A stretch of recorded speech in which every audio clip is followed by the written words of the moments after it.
So my question to the other panelists, but for a very short answer, really, is, but who is the actor that should start this process in the innovation ecosystem? So, of course, each of us might have a different perception, but at a certain point it seems, I mean, I have the management scholar colleagues that are coming right now that we say, okay, let's start from the very bottom, from firms, from the market, while we are more maybe on the strategies at a higher level. For us, it's more important. So I would really like to have a very short point of view from each of you on this. So maybe Stefan, you could start. Thank you. You can have various change agents and various person or institutions to start the process. If you look at European institutions, GRC is clearly more advanced than the average European bureaucracy. It's a change agent inside. I regard personally OECD as a change agent for governments. They listen to it. They do not always implement, but they listen. And over the long time, they implement. You can have research communities stimulating it. You can have business taking initiatives. But all of them will, over time, disappear and have no effects if they do not involve the quadruple helix. So it's not so important where you start, but whom you involve. And then to proceed with a step-by-step approach. I've spoken about systemic change in governments, but obviously between a conference speech and the day-to-day reality there's a gap. The reality of change is step-by-step, is incremental. I don't believe we have societies which are open for radical change. There's just not the stakeholder support, there's not the economic or financial opportunities. So we need to proceed step by step, but with a very clear direction.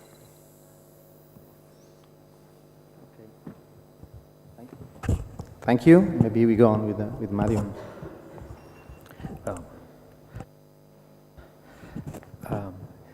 Yes, I mean, I would tend to agree with Stefan.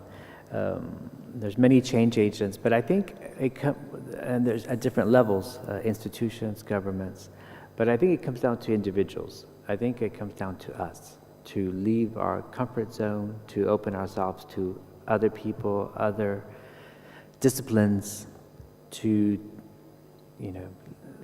test the waters and to challenge ourselves. I mean, to learn new technologies. It's not easy when you're used to doing things in a certain way, but it's a cultural change that I think everyone inside institutions, wherever you're working in a company, of course, the environment has to support that. And I think that's where the change agents, the governments, the regulations, those can change to give you that freedom to innovate, to undertake. Entreprendre is to undertake new initiatives, I think, and to cooperate. I think cooperation, initiative, and that freedom and autonomy. And this is why I think when I spoke about the universities, that we have to respect their autonomy, but we have to incentivize it as well. So it's a powerful force, autonomy. We all do the best when we feel we're free and we're masters of our own destiny, but we need the others to succeed. So we need to have initiative,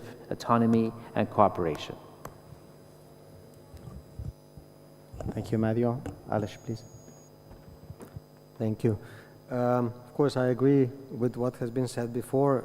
Indeed, it can be various models, whether the change or kind of push for change comes from the local government or research community, business community. It depends on the organization of the regional setting there or the national. But I think that in Europe, actually recently, a very important game changer was actually the European Commission with with the initiatives like ex-ante conditionality for smart specialization to cohesion policy. Was a real game changer for at least, I mean, what we hear from the countries and regions. It's at least the Eastern Europe, they said, I mean, they would never embark on these kind of activities unless this would be actually kind of carrot stick, policy. You have to do it in order to get the funding. So it was very interesting to observe this, because they clearly stated that it would not, move from the business as usual unless this would be done this way. So of course, it looks like that also EU enlargement policy is kind of embarking on the smart specialization concept, and they are also kind of there is a tendency to move the things with the candidate and neighborhood countries in this line.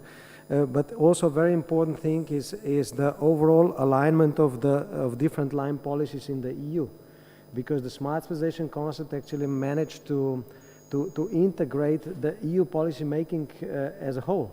Because there was also in the European Commission before this kind of silos thinking, the different DGs, DG ENER, observed its goals and so on, DG Connect, DG Agri, DG Mare, so each of them actually considered their policy, and actually there was very little exchange vis-a-vis innovation or a role of research and innovation in their policy making, and this is actually changing.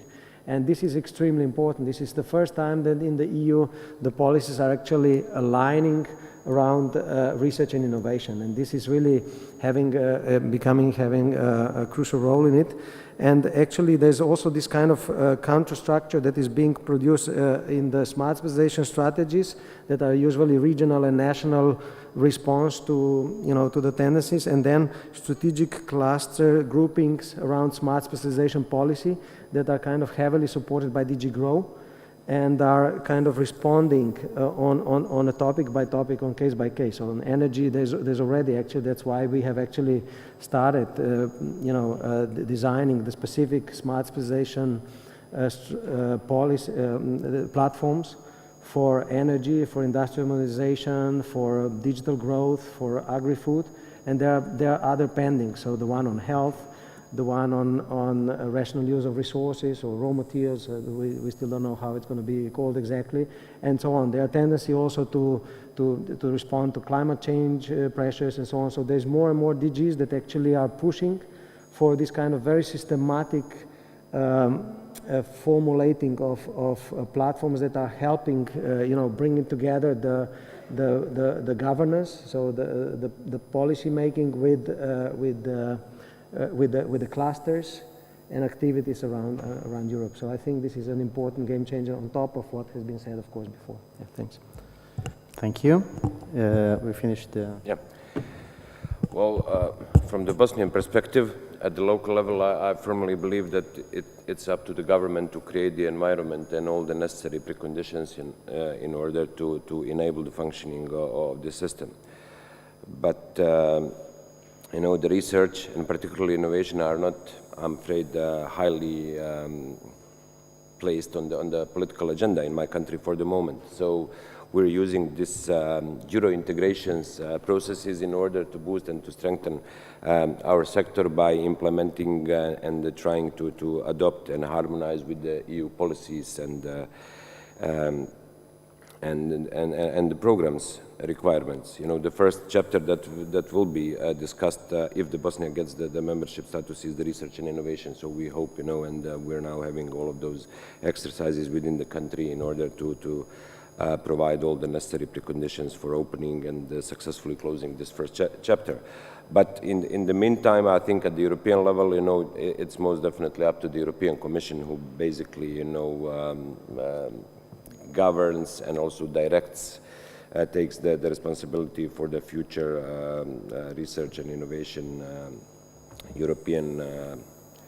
at the European level. So it's up to them and also to the JRC, which is the Director General, as also the DG RTD as well, and of course other, because all of the European policies are, complementing each other. So basically, I believe it's the Commission, but also the OECD, the World Bank, and also some other bilateral donors in some countries, you know, that are funding different activities. So basically, that's it. Thank you. Thank you. Last contribution. Well, I will be again very concrete, saying that we are here hosted by European Union actually, and I represent another project funded by European Union. So the starting point should be actually the European Union with its funds that are available. The new 7 years of program has started. So. There are many possibilities, and all the bodies that are targeted should take this opportunity. I mean, public entities, universities, SMEs, and so on. But again, the starting point is for sure at the EU level. Thank you. I thank all speakers of this session. I thank also the audience. I've been almost on time, and so I wish you a good continuation of the conference with the second half of this morning. Thank you.